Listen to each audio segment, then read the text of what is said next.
City of love, এই গল্পের শহরটা আমাদেরও হতে পারত। কিছু বলিনি। আরও এড়িয়ে যেতে চাইল তুর্যকে। এই কথাগুলো শুনলে আবার কি না কি বলে আতপাগল লোকটা, কোনো বিশ্বাস নেই তো। আরুষ কণ্ঠস্বর স্বাভাবিক রেখেই বলল, তেমন কিছু না স্যার। বিকেলে তেজহীন সূর্য, দুপুরের ন্যায় আর প্রচণ্ড গরম এবং তেজ ছড়াচ্ছে না সে। আবহাওয়া বেশ সদয় আজ, মৃদু শীতল বাতাস বইছে চারপাশে। আবহাওয়ার এমন অনুকূল রূপ দেখে হৃদি এসে জুটেছে পৃথাদের বাড়িতে। উদ্দেশ্য পৃথাকে নিয়ে বাইরে বেরোবে, কিছু কেনাকাটা করার আছে তার। প্রথমে পৃথা রাজি না হলেও হৃদির জোড়াজোড়িতে না করতে পারল না। আর দুই বান্ধবী একদম সেজে গুছে কক্ষ থেকে বেরিয়ে এলো। এখন শপিংয়ে যাবে, তারপর একটু ঘুরবে, শেষে পরন্ত বিকালে গোধূলি লগ্নকে সাক্ষী রেখে ফুচকা খেয়ে বাড়িতে ফিরবে। তবে তাদের এই এত পরিকল্পনা টিকল না খুব বেশিক্ষণ। বসার কক্ষে আসতেই পরিকল্পনায় ভাঁটা লাগিয়ে দিল পিয়াস। ছেলেটা বসেছিল বসার কক্ষের সোফাতে। দুই বান্ধবী এত সেজেগুজে বেরোতে দেখে ভ্রু যুগল কুঁচকে এলো পিয়াসের। থতমত কণ্ঠে প্রশ্ন করল, কোথায় যাচ্ছিস?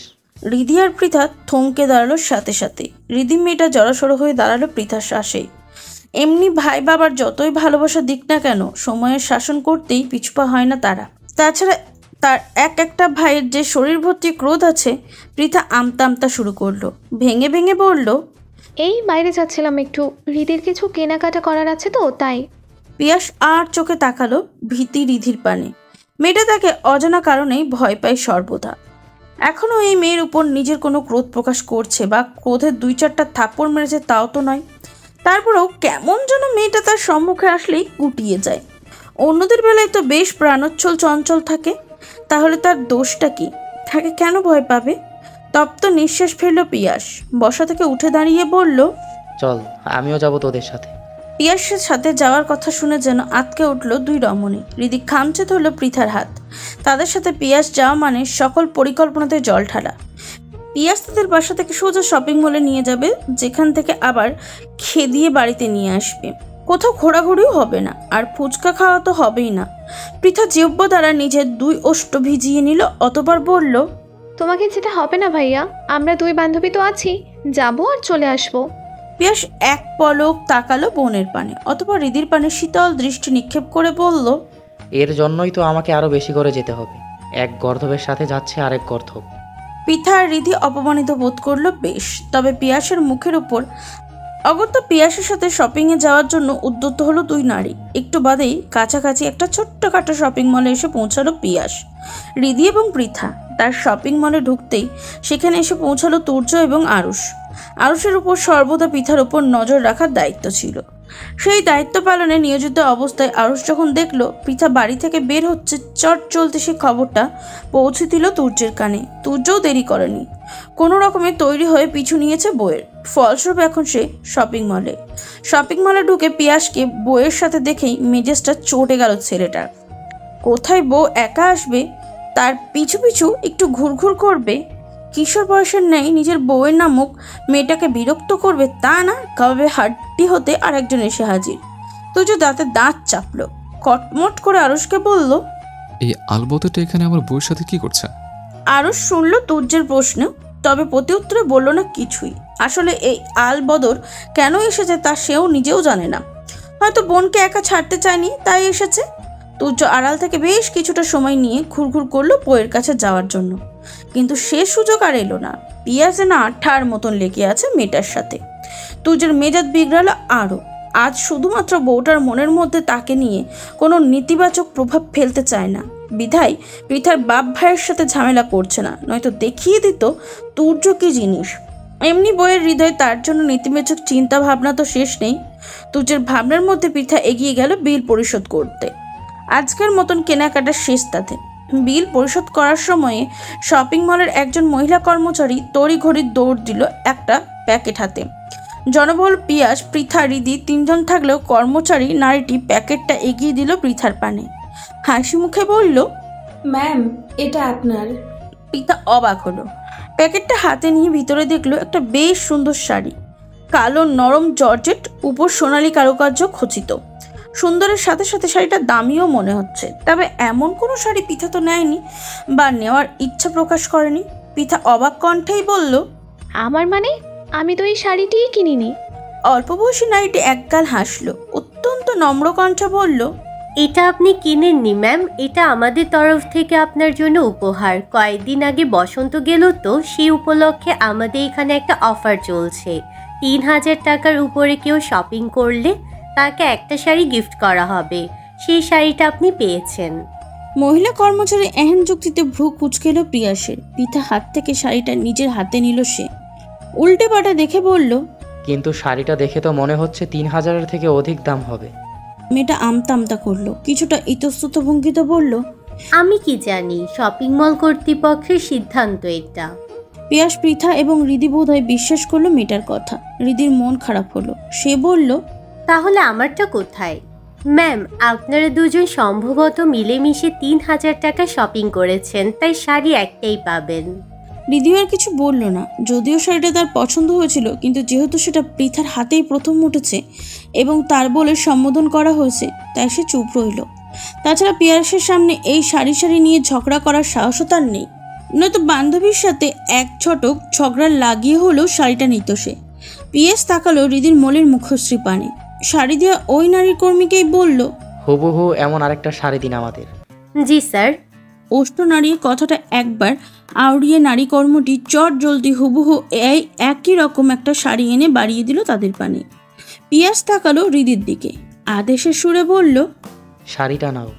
হৃদি নিল না শাড়িটা, আমতা আমতা করে বলল, আমার লাগবে না। পিয়াস সাথে সাথে ধমকে উঠল হৃদিকে, গম্ভীর কণ্ঠে বলল, তোমার কাছে জিজ্ঞেস করেছি, আমি নিতে বলেছি নাও। হৃদি আর না করার সাহস পেল না। এমনিও শাড়িটা সে নিতে চাইছিল ভীষণভাবে, শুধুমাত্র ভদ্রতার খাতিরে না করছিল। যাক, এই লোক ধমকটা তো কোনো কাজে এলো তার। অন্তত ধমকের বদলতে একটা সুন্দর শাড়ি পেয়েছে সে। রাত বেড়েছে কিছুটা, চারিদিক যদিও এখন নীরব হয়ে ওঠেনি, তবে অন্ধকার গ্রাস করেছে বেশ ভালোভাবেই। আকাশটা বেশ মেঘলা। বিকেলে অল্প বিস্তর শীতল হাওয়ার উপস্থিতি পাওয়া গেলেও এখন টিপ টিপ বৃষ্টির আভাস পাওয়া যাচ্ছে। আবহাওয়া খারাপ থাকায় শিকদার বাড়ির সবাই আজ তাড়াতাড়ি নিজেদের রাতের খাবারের পাট চুকিয়ে যার যার কক্ষে দ্বার দিয়েছে। পৃথা কক্ষে প্রবেশ করে বিছানার উপর রাখা বিকেলের শপিং মল থেকে পাওয়া শাড়িটা হাতে তুলে নিল। দুপা ফেলে গিয়ে দাঁড়ালো ড্রেসিং টেবিলের সম্মুখে। শাড়িটা গায়ে ফেলে দেখতে লাগলো কেমন কেমন লাগছে তার। শাড়িটা ভারী পছন্দ হয়েছে মেয়েটার। ভাগ্যিস আজ শপিং মলে গিয়েছিল, সে নয়তো কত সুন্দর একটা শাড়ি মিস করে যেত। পৃথার শাড়িটা নিয়ে ব্যস্ততার মধ্যেই বিছানার উপর ফেলে রাখা তার মোবাইলটা বেজে উঠল প্রবল ঝঙ্কার তুলে।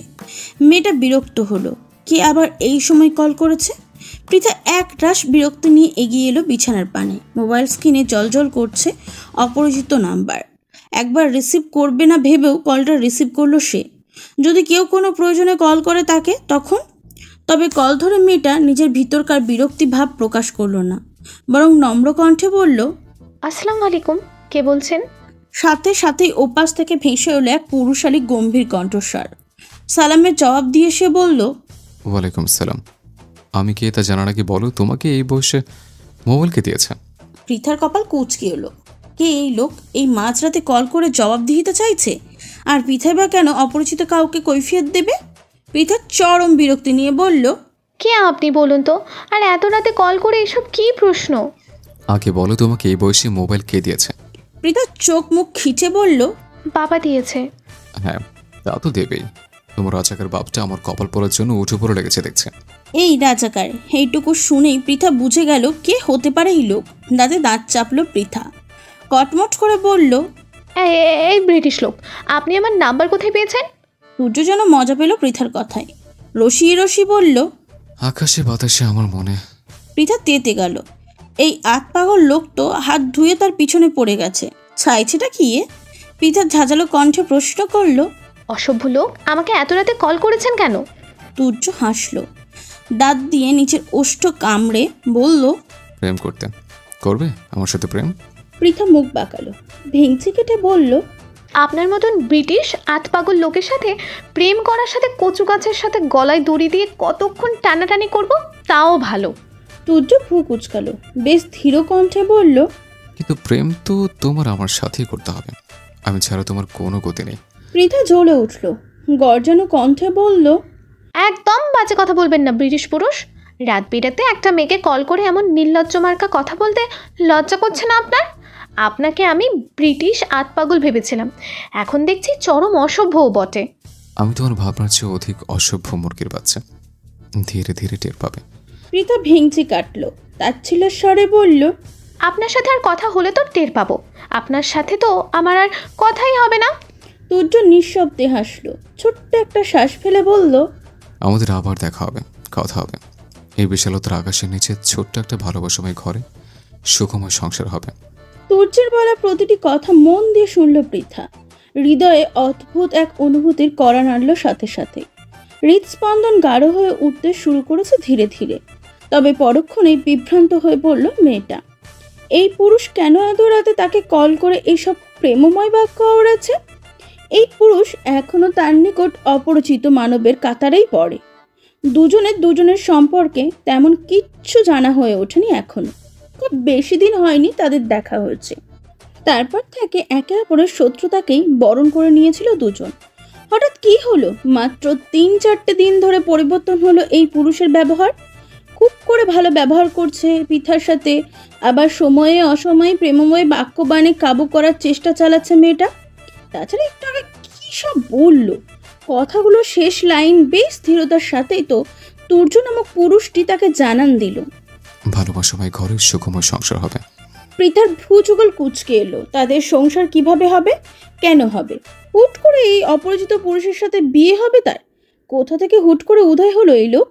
পৃথা কেমন হাঁসফাঁস করে উঠল, বিভ্রান্তপূর্ণ কণ্ঠে বলল, আমি রাখছি, আপনি আমাকে আর কল করবেন না, সাবধান। কথাটুকু বলেই মেয়েটা খট করে কেটে দিল কলটা। তুর্য হাসলো। মেয়েটাকে বিরক্ত এবং বিভ্রান্ত করতে বেশ ভালোই লাগছে তার। তুর্য ভাবলো আবারও কল করবে পৃথাকে, আর একটু বিরক্ত করবে। কিন্তু তার আগেই হন্তদন্ত হয়ে কক্ষে প্রবেশ করলো আরুষ। ব্যস্ত কণ্ঠে বলল, স্যার ওরা এসে গেছে। তুর্য পিছন ফিরে তাকালো, কপালে ভাঁজ ফেলে প্রশ্ন করলো, কারা এসেছে? আরুষ তাড়াহুড়ো শুরু করলো, হড়বড়িয়ে বলল, শাহিন মির্জা যে আমাদের হাতের বন্দি, তার দলের লোকেরা জেনে গেছে ইতিমধ্যে। তার লেজ ধরেই রাজশাহী পর্যন্ত পৌঁছে গেছে ওরা। মুহূর্তেই তুর্যের চোখ মুখ শক্ত হয়ে উঠল। গম্ভীর কণ্ঠে সে বলল, সিকিউরিটি বাড়িয়ে দেয়, যেটাকে যেখানে পাবি তুলে নেবে। একটা গাধার বাচ্চাও যেন রাজশাহীর মাটিতে পড়ে না থাকে। সুদীর্ঘ এক রাত গড়িয়ে সকালের দেখা মিলছে। রাতের নিস্তব্ধতায় ঘেরা শহরটা আবার ব্যস্ত হয়ে পড়তে শুরু করেছে ধীরে ধীরে। তবে এই ব্যস্ততার মাঝে ভয়ঙ্কর রূপ ধারণ করে আজ হামলে পড়েছে কিছু ভয়ঙ্কর শ্রেণীর লোক সমাজ। সচরাচর রাজশাহীর এমন মফস্বল শহরে সন্ত্রাস কিংবা গোলাগুলির মতন ঘটনা দেখা যায় না তেমন। তবে আজ গুলি চলছে, তীব্র বেগে গুলি, চিৎকার, চেঁচামেচি এবং জনগণকে বাঁচানোর হাহাকারের ধ্বনি শোনা যাচ্ছে চারিদিকে। আরুষকে দেখা যাচ্ছে সেই ভিড়পূর্ণ গোলাগুলির স্থানে। কাউকে কল করে সে বলছে কিছু একটা। কিছু সময় অতিবাহিত হতেই ভিড় ঠেলে বেরিয়ে এলো পরিপুষ্ট বলিষ্ঠ দেহী কিছু জনসংখ্যা। তারা বেরিয়ে 2 দলে বিভক্ত হয়ে গেল। অর্ধেক লোক জনগণকে নিরাপদ দূরত্বে সরিয়ে নিয়ে যাওয়ার কাজে লেগে পড়ল মুহূর্ত ব্যয় না করে, আর বাকি অর্ধেক নিজেদের নিকট সংরক্ষিত বন্দুক হাতে তুলে পাল্টা গুলি ছুড়ল দুর্বৃত্তদের উপরে। তুর্য এতক্ষণ গাড়িতে বসে বসে অবলম্বন করছিল আশেপাশের পরিস্থিতি।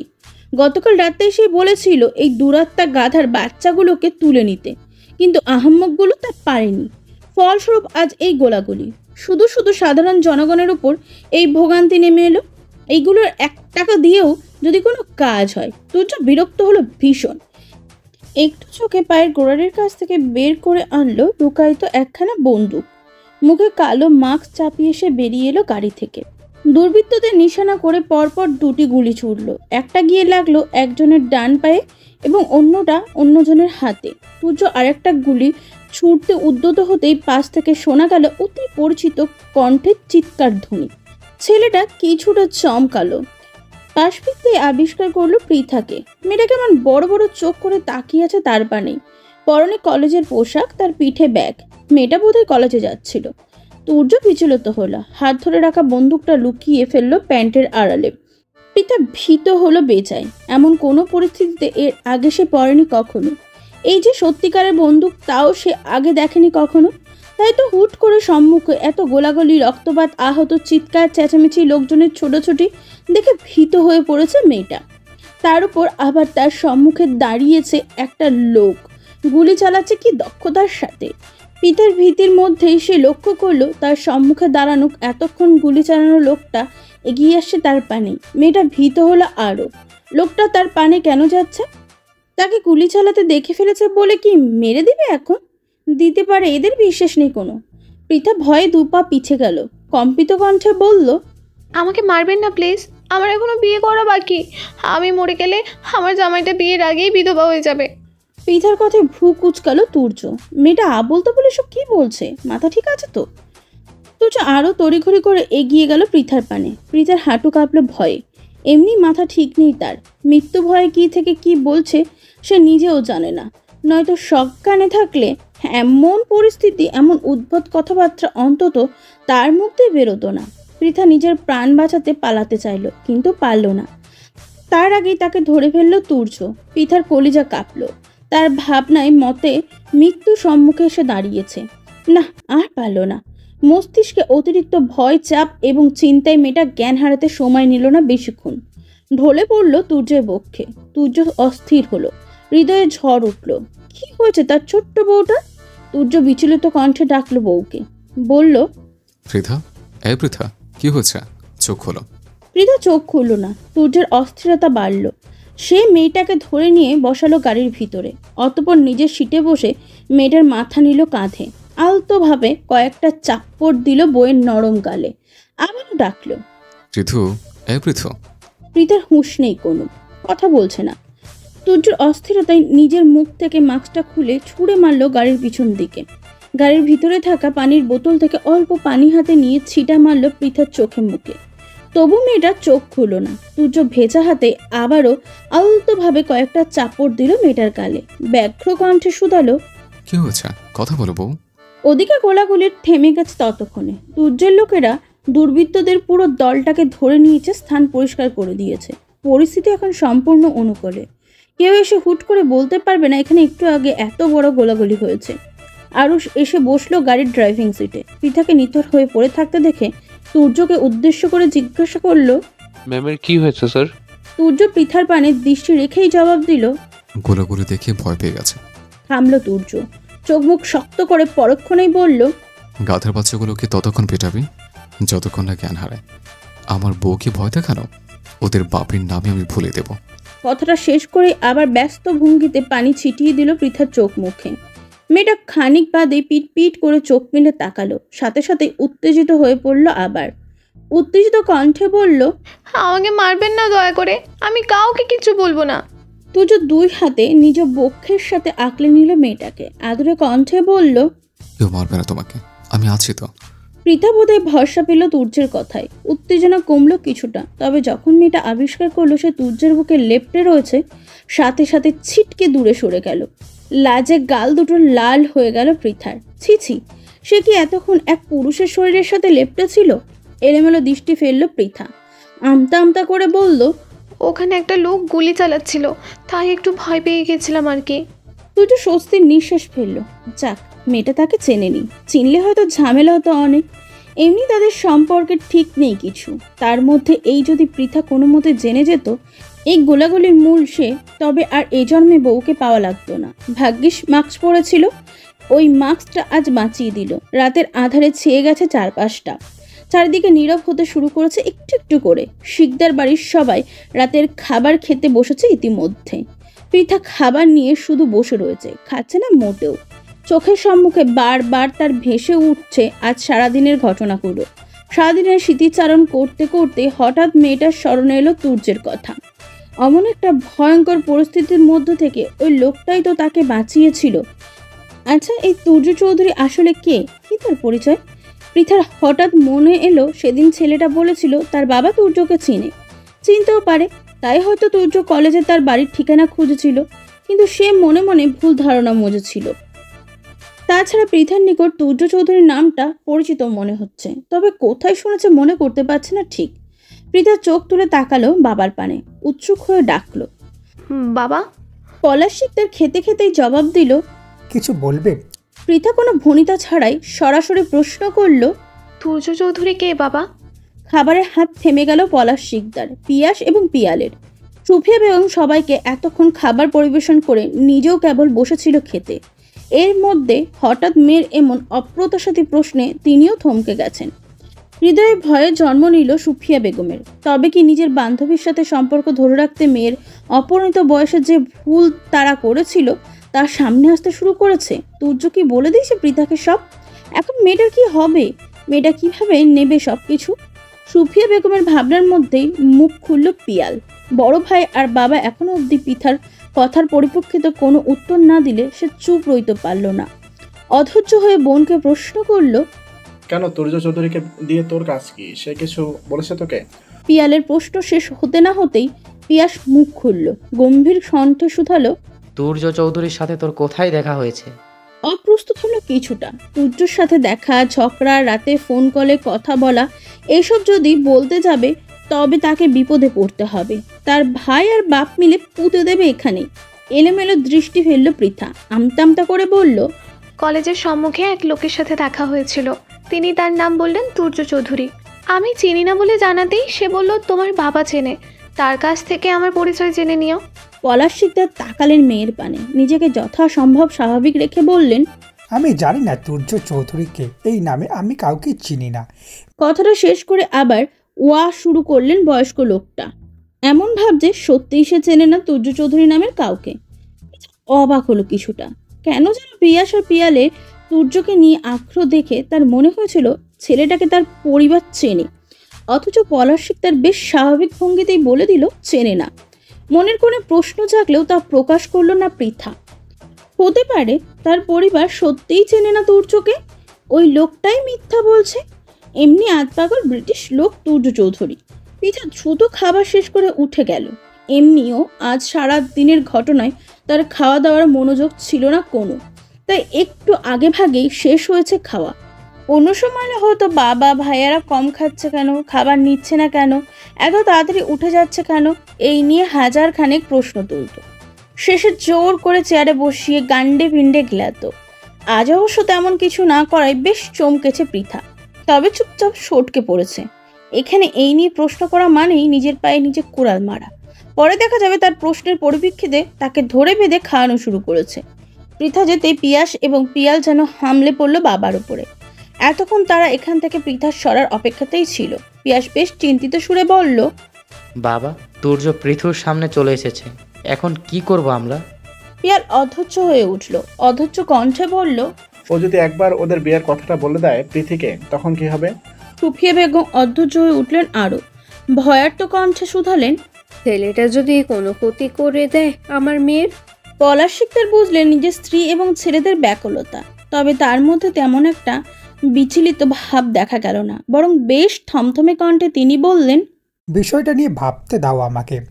বেলা গড়িয়েছে কিছুটা, চারিদিকটা সূর্যের ফুটফুটে উজ্জ্বল আলোয় ভরে উঠেছে। ঘড়ির কাঁটায় টিক টিক করে জানান দিচ্ছে সকাল 9টা। পৃথার কলেজের সময় হয়ে এসেছে। মেয়েটা খেয়ে দিয়ে কলেজের উদ্দেশ্যে তৈরি হয়ে বেরিয়ে এলো নিজের কক্ষ থেকে, কিন্তু কক্ষে আসতেই মুখোমুখি হলো পলাশ শিকদারে।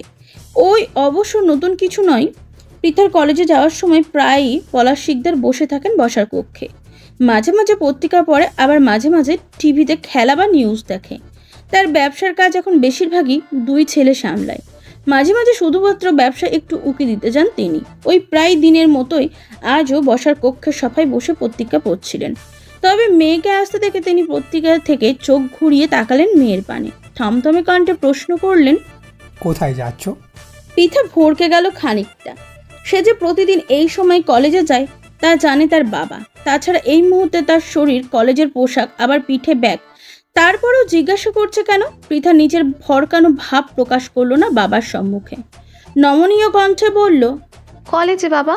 পলাশ শিকদার মেয়ের দিক থেকে চোখ ঘুরিয়ে আবার তাকালো, আদেশের সুরে বললেন, আজ কলেজে যেতে হবে না তোমাকে। পৃথা আশ্চর্য হলো, বাবা তাকে কলেজে যেতে বারণ করছে? অবিশ্বাস্য। সে মাঝে মাঝে কলেজে না যেতে চাইলেও বাবার ধমকের জোরে উড়ে চলে যেতে হয় কলেজে, অথচ আজ কিনা সে নিজেই বলছে কলেজে যেতে হবে না। পৃথা অবাক কণ্ঠে প্রশ্ন করলো, কেন? আমি বলছি তাই। পৃথার কথা বাড়ালো না। বাবা যখন একবার কলেজে যেতে বারণ করেছে সে যাবে না। এমনিতেও কলেজে যেতে হবে না শুনে বেশ খুশি হয়েছে মেয়েটা। রোজ রোজ কলেজে যেতে হবে না তার, শুধুমাত্র বাপ ভাইদের ভয়ে যেতে হয়। আজ যাক, তাও বাবা বারণ করেছে। পৃথা বাবার সম্মুখে থেকে কেটে পড়ল দ্রুত। বাবার যদি আবার মত বদলে যায়? বাবার মতন মত বলানোর আগেই ঘরে গিয়ে কলেজের পোশাক পাল্টে ফেলতে হবে। প্রায় ঘন্টাখানিক পৃথার কলেজের সম্মুখে দাঁড়িয়ে অপেক্ষা করলো তুর্য। কত মেয়ে এলো গেল, অথচ তার বইয়ের দেখা নেই। বাড়ির সম্মুখে আরুষকে দাঁড় করিয়ে রেখেছিল যে যখনই পৃথা এখান থেকে যাবে তাকে খবর দিতে। আরুষ রাস্তায় দেখা পায়নি মেয়েটার। তারা ভেবেছিল আজ হয়তো আরুষ রাস্তার পাশে দাঁড়ানোর আগেই পৃথা কলেজে চলে গেছে, তাই দুজনে মিলে চলে এলো সোজা কলেজে। অথচ এখানে মেয়েটার খোঁজ নেই কোনো। পৃথাদের ক্লাসও শুরু হয়ে গেছে ইতিমধ্যে। তবে কি ফাঁকিবাজি মেয়েটা কলেজে আসেনি? হয়তো আসেনি। তুর্যের মেজাজ গরম হলো। সে সেই সকাল থেকে একটাবার বইয়ের মুখটা দর্শনের জন্য হাঁপিতেশ করে মরছে, আর মেয়েটা কলেজে এলো না। তুর্যের রাগ লাগলো। ইচ্ছে হলো বউকে যদি ঠাঁটিয়ে একটা থাপ্পড় মেরে গাল লাল করে দিত। তবে পরক্ষণে নিজের চোখ মুখ শক্ত হয়ে উঠল তুর্যের। ক্ষিপ্ত দৃষ্টিতে সে তাকালো নিজের হাতের পানে। ঠাঁটিয়ে চর সে কাকে মারবে? তার বউকে?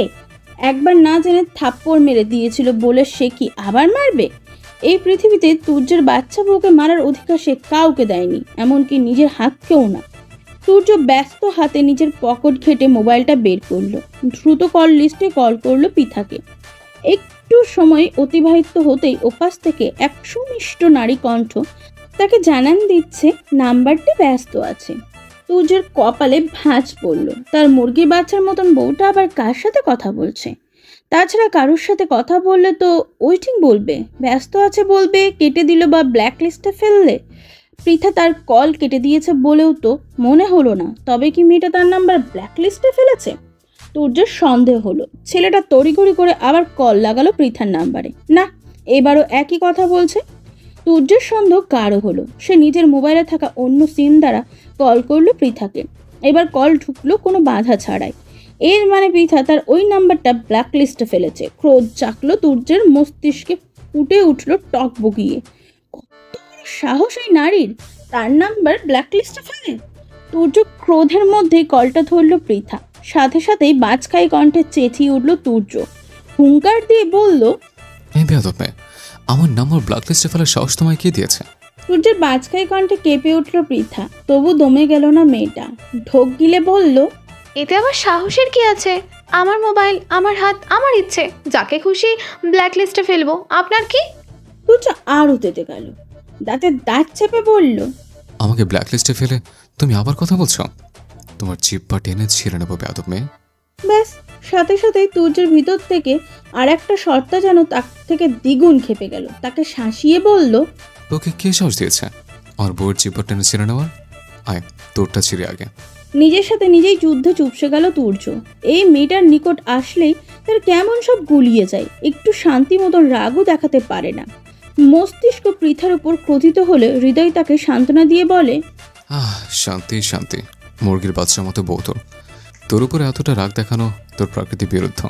হৃদয়টা সর্বদা বেইমানি করে তুর্যের সাথে। অবস্থান তার বুকের মধ্যে, অথচ সমর্থন বইয়ের প্রতি।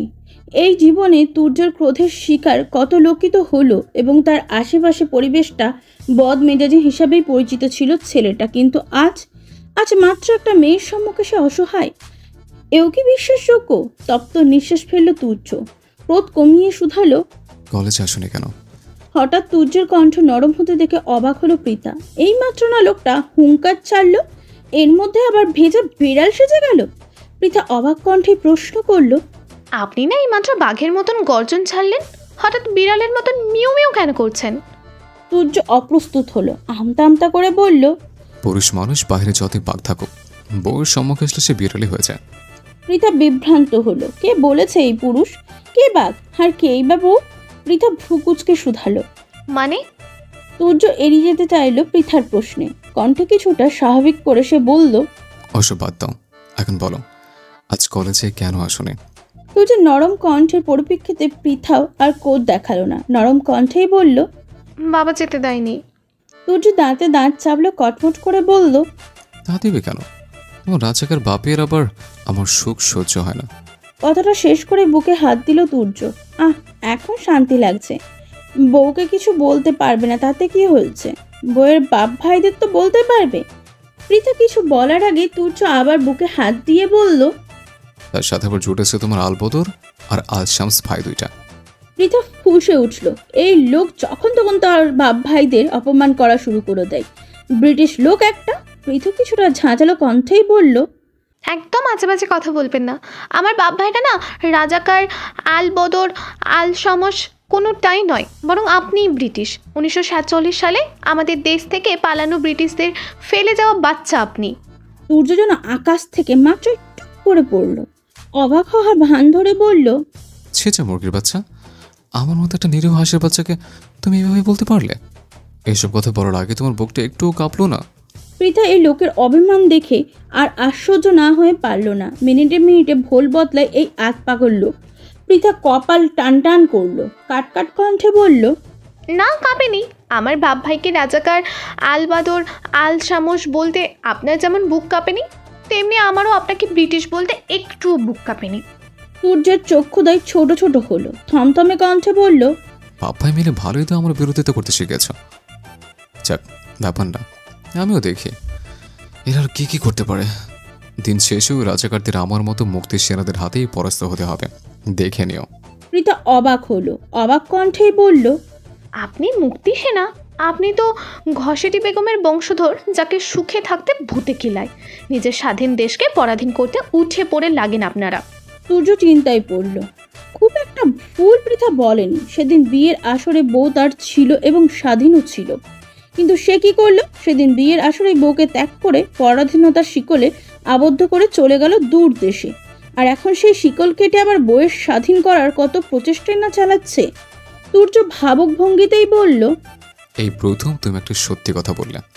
পৃথা মুখ বাঁকালো, ভেঙচি কেটে বলল, আমি সবসময় সত্যি বলি। তা না হয় বুঝলাম। এখন একটা কাজ করো তো, তাড়াতাড়ি আমার বাসায় চলে এসো।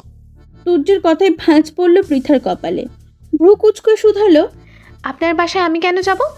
সূর্য ভাবলেশীন নির্বিকার ভঙ্গিতে জবাব দিল, দেখবো তোমায়, দেখতে ইচ্ছে করছে ভীষণ, চলে এসো তাড়াতাড়ি। পৃথা ভরকালো কিছুটা। কেমন ভাবে তাকে অধিকার নিয়ে বাসায় যাওয়ার কথা বলছে পুরুষটা? সে কি তুই বিয়ে করা বউ নাকি যে বললেই যেতে হবে? তাছাড়া পুরুষ মানুষের লাই দিলে লাই পেয়ে যায়। মাথায় উঠে নাচতে শুরু করে। যেমন এই পুরুষ শুরু করেছে, 2 দিনে একটু কথা বলেছে, তাও ভালোভাবে না, তাতে এখন অধিকার বোধ নিয়ে বাসায় যেতে বলছে। পৃথার কপালে ভাঁজ ফেলল, তীক্ষ্ণ কণ্ঠে বলল, আপনি বললেই যেতে হবে আমাকে? যাব না আমি আপনার বাসায়। সূর্য চোখ মুখ কুচকে ফেলল। সে ঠিক জানতো এই নারী তার আদেশকে সরাসরি না দ্বারা প্রবাহিত করবে। এর এছাড়া তো আর কাজ নেই কোনো। তাই তো মনের ভিতরে আগে থেকে সকল হুমকি ধামকি সাজিয়ে রেখেছে সূর্য। ছেলেটা হুমকির সুরে পৃথাকে বলল, তুমি আমার বাসায় আসবে নাকি আমি তোমার বাসায় চলে আসবো, কোনটা? থামলো সূর্য, আবার বলল, আমি তোমার বাসায় আসলে কিন্তু তোমার বাপ ভাইকে ধরে ধরে বলবো তুমি এখানে আমাকে আসতে বলেছ। আমি কিছুতে আসতে চাইছিলাম না, কিন্তু তোমার নাকি আমাকে অনেক দেখতে ইচ্ছে করছে, তাই জোর করে এনেছো। পৃথা বোকা বনে গেল। এইসব কথা সে কখন বলল? ছেলেটা বানিয়ে বানিয়ে কেমন মিথ্যা বলছে। পৃথা চোখ বড় বড় করে বলল, আমি এসব কথা কখন বললাম? মিথ্যাবাদী লোক একটা। সে তুমি জানো আর আমি জানি, আর তো কেউ জানে না। পৃথা তেতে গেল, কটমট করে বলল, বাবা তাহলে ঠিকই বলেছে, কিন্তু আপনি আমাকে মিথ্যা বলে ঘুরিয়েছেন। সূর্য ভ্রু কুচকালো, কপালে ভাঁজ ফেলে প্রশ্ন করল, তোমার বাবা আমাকে নিয়ে আবার কি বলেছে? পৃথা অতটা ভাবলো না, সরল মনে জবাব দিল, বাবা বলেছেন তিনি আপনাকে চেনেন না, অথচ আপনি সেদিন গাড়িতে বলেছিলেন আমার বাবা আপনাকে ভালোভাবে চিনে। সূর্যের কপালে ভাঁজ হালকা হলো। সে তো আগে থেকেই জানতো এই কথা। এই প্রথম যেদিন শ্বশুরের সাথে তার সাক্ষাৎ হলো, সেই দিনই তো সে বলেছিল রাজাকারে ভালো মানুষ চেনে না। এ আর নতুন কি? সূর্য পৃথার কথায় অতটা পাত্তা দিল না। মেয়েটাকে আবারও হুমকি দিয়ে বলল, আমার বাসায় আসবে নাকি আমি তোমার বাসায় আসবো? গাড়িতে আছে আমি, গাড়িটা আমার বাসার সম্মুখে না থামিয়ে সোজা তোমার বাসার সম্মুখে থামাবো বলে দিলাম। পৃথা ভয় পেয়ে গেল। এই আকপাকর লোক যদি একবার তার বাড়িতে চলে আসে, তাহলে তো বাড়িতে কুরুক্ষেত্র বেঁধে যাবে। তারপর যদি আবার ওইসব বানি মিথ্যা বলে, তবে তো আজ মরতে হবে নির্ঘাত। পৃথা তাড়াহুড়ো করলো, ব্যস্ত হয়ে বলল, আমি আসছি, এক্ষুনি আসছি। সূর্য বাঁকা হাসলো, হাত ঘড়ির পানে একবার তাকিয়ে বলল, তাড়াতাড়ি এসো, আমি অপেক্ষা করছি তোমার। কথাটা বলেই কল কাটলো সূর্য। পৃথা বলল মহা চিন্তায়। ভয়ে তো বলে দিল সে যাবে, কিন্তু তুর্যের বাসায় যেতে কেমন ভয় ভয় লাগছে। এত বড় ফ্ল্যাটে মাত্র 2 জন পুরুষের বসবাস, সেখানে একা একটা মেয়ে যাবে। যদিও ওরা খারাপ কিছু করার চেষ্টা করে পৃথার সাথে, যদিও মেয়েটার মনে হচ্ছে না তুর্য এমন কিছু করতে পারে, তবু এই অতি আধুনিক সভ্যতায় বিশ্বাস করতে কে আছে? দীর্ঘদিনের অতি পরিচিত মানুষগুলো হুট করে নিজের রূপ বদলে নিতে 2 বার ভাবে না। সেখানে তুর্য তো অপরিচিত এক পুরুষ, আবার না গিয়েও উপায় নেই কোনো। ছেলেটা একবার এই বাড়িতে চলে আসলে বিপদ বাড়বে বই কমবে না। মনের মধ্যে এক রাশ চিন্তা নিয়ে উঠে দাঁড়ালো পৃথা। কলেজ ব্যাগের মধ্যে থেকে মরিচ কুলিয়ে রাখা একটা স্প্রে বোতলে রাখলো তার কাঁধের ব্যাগে। নিজের নিরাপত্তার জন্য ব্যাগে সর্বদা এই মরিচ গলানো স্প্রে রাখে পৃথা। আজও সেই বোতল নিয়ে নিল নিজের নিরাপত্তার জন্য। যদি তুর্য বা আরুষ তার সাথে অপ্রত্যাশিত কিছু করার চেষ্টা করে, তবে সেও এর প্রয়োগ করবে। মনের মধ্যে আকাশ পাতাল ভাবতে ভাবতে নিজের কক্ষ থেকে বেরিয়ে এলো মেয়েটা। বসার ঘরকে এসে সে আবারও মুখোমুখি হলো বাবার। সেই যে লোকটা এখানে বসেছে আর ওঠে নেই, পৃথাকে দেখেই ভ্রু কুচকালেন পলাশ শিকদার। থমথমে কণ্ঠে প্রশ্ন করলেন, আবার কোথায় যাচ্ছ? পৃথা অপ্রস্তুত হলো, আমতা আমতা করে বলল, এই তো সামনের বিল্ডিংয়ে। আমার নতুন এক বান্ধবী ওই বিল্ডিংয়ে বাসা ভাড়া নিয়েছে। কলেজে গেলাম না, ঘরে একা একা বসে ভালো লাগছিল না, তাই ভাবলাম ওর বাসা থেকে ঘুরে আসি একটু। পলাশ শিকদার মেয়েকে সন্দেহ করলেন না, উল্টে তিনি চাইছিলেন না মেয়ে এই মুহূর্তে ঘরের বাইরে যাক। আবার বাইরে গেলে যদি তুর্যের সাথে দেখা হয়ে যায় সেই ভয়ে কলেজে যেতে দেয়নি। তবে সামনের বিল্ডিংয়ে যেতে তো বাধা নেই, সেখানে তুর্য আসবে কোথা থেকে?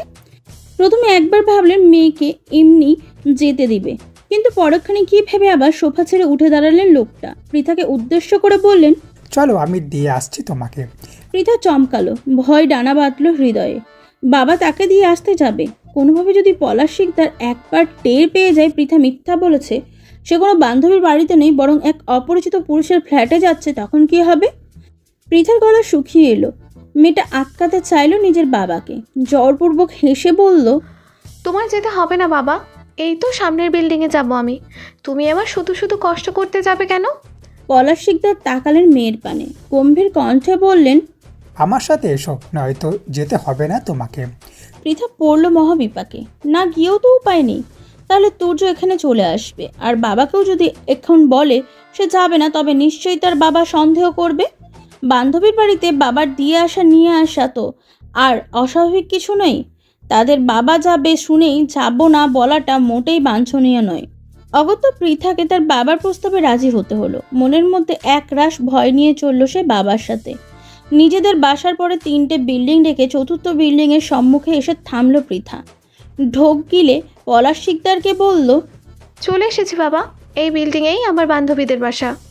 পলাশ শিকদার মেয়ের কথা সত্যতা পেলেন। এই বিল্ডিংয়ে তো তাদের বাসার কাছেই, ধরতে গেলে সামনেই। তিনি আর খাটলেন না বিষয়টা নিয়ে। বিল্ডিংয়ের সম্মুখে দাঁড়িয়ে মেয়েকে বললেন, তুমি ভিতরে যাও তাহলে, আমি আসছি এখন। পৃথা এক প্রকার নিঃশ্বাস আটকে বাবাকে প্রশ্ন করলো, তুমি ভিতরে যাবে না বাবা? না। পলাশ শিকদারের এক অক্ষরের উত্তর। পৃথা স্বস্তির নিঃশ্বাস ফেলল। যাক, তার বাবা অন্তত এখানে এসে একটা কাজের কাজ করলো। পলাশ শিকদার একবার বিল্ডিংয়ের ভিতরে গেলেই তো পৃথা ধরা পড়ে যেত বাজে ভাবে, আর তারপর সোজা উপরে। পৃথার ঠোঁট টেনে একটু হাসলো, নম্রভাবে বলল, আচ্ছা আমি ভিতরে যাচ্ছি। পৃথার বাক্য সমাপ্তি ঘটিয়ে দ্রুত ঢুকে গেল বিল্ডিংয়ের ভিতরে। পলাশ শিকদারও আর দাঁড়ালেন না, দ্রুত পায়ে চললেন নিজ বাড়িতে। বসার কক্ষে ঢুকতেই দেখা পেল পিয়াস এবং পিয়াল বসে রয়েছে সোফার উপরে। তাদের সাথে সুফিয়া বেগমও রয়েছেন। সকালের চোখে মুখে চিন্তার ছাপ। বাবাকে আসতে দেখে পিয়াস উঠে দাঁড়ালো, চিন্তিত কণ্ঠে শুধালো, হুট করে কল করে আসতে বললে কেন? কোনো সমস্যা হয়েছে কি? পিয়াসের কথা শেষ হতে না হতেই পিয়াল বলল, ওই তুর্য চৌধুরী আবার কোনো সমস্যা করেছে নাকি বাবা? পলাশ শিকদার একবার সূক্ষ্ম দৃষ্টিতে তাকালেন স্ত্রী সন্তানদের পানে, অতঃপর থতমত কণ্ঠে বললেন, আমি পৃথার আবার বিয়ে দেব। কি? পলাশ শিকদার পরপর আবারও একটা বিস্ফোরণ ঘটালেন বসার কক্ষে। সোফার উপরে বসতে বসতে বললেন, আজ সন্ধ্যায় পাত্রপক্ষ দেখতে আসবে পৃথাকে, সব ঠিকঠাক থাকলে কাল আকাদ। সুফিয়া বেগম পিয়াস পিয়ালের মাথায় যেন আকাশ ভেঙে পড়ল। কি বলছে পলাশ শিকদার এসব? পৃথার আবার বিয়ে দেবে? পিয়াস হতবুদ্ধি সম্পূর্ণ হয়ে পড়ল। বাবাকে এতদিন সে বেশ বিচক্ষণ মানব বলেই জানতো, কিন্তু আজ সে কেমন সিদ্ধান্ত নিয়েছে? পিয়াস হতবাক স্বরে বলল, এসব কি বলছো বাবা? পৃথার আবার বিয়ে? আজই পাত্রপক্ষ দেখতে আসবে? মাথা খারাপ হয়ে গেছে তোমার? পলাশ শিকদার তাকালেন ছেলের পানে, গম্ভীর কণ্ঠে বললেন, আমার মাথা ঠিকই আছে পিয়াসা, এছাড়া আর উপায় নেই কোনো। তুর্য চৌধুরী ইতিমধ্যে পিতার সম্মুখীন চলে এসেছে, এখন যদি মেয়েটাকে সে সব কিছু বলে দেয় তখন কি হবে ভেবেছ? বাবার সব কথাগুলো মন দিয়ে শুনল পিয়াস এবং পিয়াল। কেন যেন সে পলাশ শিকদারের সিদ্ধান্তের সাথে একমত হতে পারছে না তারা। অতীতে তার পিতা মাতার একটা ভুলের কারণে পৃথার জীবনটা আজ এই মোড়ে এসে দাঁড়িয়েছে। মাত্র 10 বছর বয়স ছিল মেয়েটার। কোনোভাবে সেই বয়সে কিভাবে একটা মেয়ের বিয়ে ঠিক করে, তাও 20 বছরের এক যুবকের সাথে? সে তো তুর্য বিয়ে না মেনে চলে গিয়েছিল বলে পৃথা বেঁচে গিয়েছিল। আর যদি তুর্য তখন বিয়েটা মেনে নিত তখন কি হতো পৃথার? 10 বছর বয়সে একটা মানুষের না আসে শারীরিক পরিপক্কতা আর না আসে মানসিক পরিপক্কতা, সেখানে তাদের বোন এমন এক বৈবাহিক সম্পর্কে কিভাবে টেনে নিয়ে যেত সারা জীবন? বাবা মায়ের এমন কর্মের মাঝে মাঝে রাগ হয় পিয়াস এবং পিয়ালের, শুধুমাত্র তাদের সম্মান করে বোধহয় মানুষ দুটো মুখের ওপর বলতে পারে না কিছু। আর তাছাড়া তারা এই 7 বছরে নিজের বাবা মায়ের কৃতকর্মের জন্য অনুতপ্ত দেখেছে। যারা নিজেরাই অনুতপ্ত হয়ে গুমড়ে গুমড়ে মরে প্রতিনিয়ত, তাদের আর কি বলা যায়? কিন্তু এখন আবার কি শুরু করলো পলাশ শিকদার? বহুদিন আগে নিজেদের কর্মকে ধূলিসাৎ করার জন্য আবার একই খেলায় মেতে উঠতে চাইছে। পিয়াল কিছুটা খেপে গেল বাবার উপর। সদ্য 21 বছরে পদার্পণ করা যুবক পিয়াল, বয়সের ভারে শরীরে রক্ত টকবকে তার। পিয়াল কিছুটা ক্ষিপ্ত কণ্ঠে বাবার উদ্দেশ্যে বলল, মাথা খারাপ হয়ে গেছে তোমার? কিসের বিয়ে? একবার বিয়ে বিয়ে খেলায় মেতে আমার বোনটার জীবন নষ্ট করেছো, এখন আবার কি চাচ্ছ তুমি? তাছাড়া তালাক। এটুকু বলতে হাত উঠিয়ে তাকে থামিয়ে দিল পিয়াস। বয়সের ভারে সে বেশ বুদ্ধিমান এবং বিচক্ষণ বটে, তাছাড়া বাবা মা ভক্ত বেশ। পিয়াস বেশ ঠান্ডা কণ্ঠেই বলল, বাবা, পৃথার বিয়ে দেওয়া ছাড়া কি আর ওকে তুর্যের থেকে বাঁচানোর কোনো উপায় নেই? ওকে তো আমরা অন্য কোথাও পাঠিয়ে দিতে পারি। পলাশ শিকদার থমথমে মুখশ্রী গম্ভীর কণ্ঠে তিনি বললেন, তোমার কি মনে হয় ওকে কোথাও পাঠিয়ে দিলেও সব সমস্যার সমাধান হয়ে যাবে? তুর্য পিতার আর খোঁজ করবে না। ছেলেটা যদি ঢাকা থেকে রাজশাহী চলে আসতে পারে পিতার খোঁজে, তবে অন্য কোথাও কি যেতে পারবে? মনে রাখবে, লোহা লোহা কাটে। তেমনি পিতাকে একবার বিয়েটা দিয়ে দিলে তুর্য আর কিছুই করতে পারবে না। সুফিয়া বেগম এতক্ষণ বসে বসে শুনছিলেন স্বামী সন্তানের কথা। তার ভীষণ বলতে ইচ্ছা হচ্ছিল, তাহলে পৃথাকে ওর কাছে দিয়ে দাও। তুর্য যখন ওকে ফিরিয়ে নিতে চাইছে, মেয়েটাকে খুঁজতে খুঁজতে এতটা দূর চলে এসেছে, তখন আমাদেরও উচিত ওদের এক করে দেওয়া। হাজার হলে মা তো, কোনো মাই চায় না মেয়ের সংসার ভাঙুক। মনে মনে এত কথা বললেও সাহস করে স্বামীকে বলতে পারলে না কিছু, কারণ মেয়ের জীবনের এই অবস্থার জন্য সবচেয়ে বেশি দায়ী তিনি। বহুদিন আগে নিজের বান্ধবীর সাথে সম্পর্কটা গাঢ় করার জন্য বান্ধবীর ছেলের সাথে নিজের মেয়ের বিয়ের আবদারটা সুফিয়া বেগমই করেছিলেন। তপ্ত নিঃশ্বাস ফেলেন মহিলা। একটু সাহস জুগিয়ে স্বামীকে বললেন, ওদের তো তালাক হয়নি এখনো, এর মধ্যে মেয়ের অন্যত্র বিয়ে দেওয়ার কথা ভাবাটাও কি অন্যায় নয়? পলাশ শিকদার তাকালেন স্ত্রীর পানে, থমথমে কণ্ঠে বললেন, অন্যায় কিসের? অন্যায় তো করেছিল ওই তুর্য। আমার মেয়েকে বিয়ের আসরে ফেলে গিয়ে বিয়ে দিনই সে নিজের স্ত্রীকে ত্যাগ করেছিল। 7টা বছর আমার মেয়েটার কোনো খোঁজ খবর রাখেনি, একটি বারের জন্য জানতে চায়নি আমার মেয়েটা বেঁচে আছে নাকি মরে গেছে। এতগুলো বছর পর আজ এসেছে আমার মেয়েকে বউ বলে দাবি করতে, বউকে নিতে। থামলেন পলাশ শিকদার, আবার বললেন, আমি মানলাম ভুলটা আমাদের ছিল। 20 বছরের এক তর তাজা পুরুষের সাথে 10 বছর এক কন্যার বিয়ে দেওয়া ছিল আমাদের চরম ভুল। তাই বলে ও আমার মেয়েকে ফেলে যাবে? আমার মেয়েটা তো কোনো দোষ করেনি, এমনকি ও তখন ভালোভাবে বিয়ে মানেটা বুঝতে শেখেনি। শুধুমাত্র ওর জন্য আমার মেয়েটাকে কত কি না সহ্য করতে হয়েছে, এলাকা পর্যন্ত ছাড়তে হয়েছে আমাদের। তারপর সবটা মেনে নিয়েছিলাম। পিতার জীবনে অতীতের কিছুই সামনে আনেননি ওর, কিন্তু এখন দুর্য এসে কোথা থেকে ছুটলো, আবার বউ বলে দাবি করছে আমার মেয়েকে। এতদিন কোথায় ছিল সে? কই আমার মেয়ের খারাপ সময় তো তাকে দেখেনি মেয়ের পাশে। যাক, ধরে নিলাম বিয়ের দিনের ঘটনা রেগে চলে গিয়েছিল, নিজের পাশে একজন নাবালিকার মেয়েকে মানতে পারেনি, কিন্তু তারপর কেন ওই 7টা বছর আমার মেয়ে খোঁজ খবর নিল না? ও অন্তত একটি কল করে মাপ চাইতে পারতো সবার থেকে, একবার বলতে পারতো ও বিয়েটা মেনে নিয়েছে।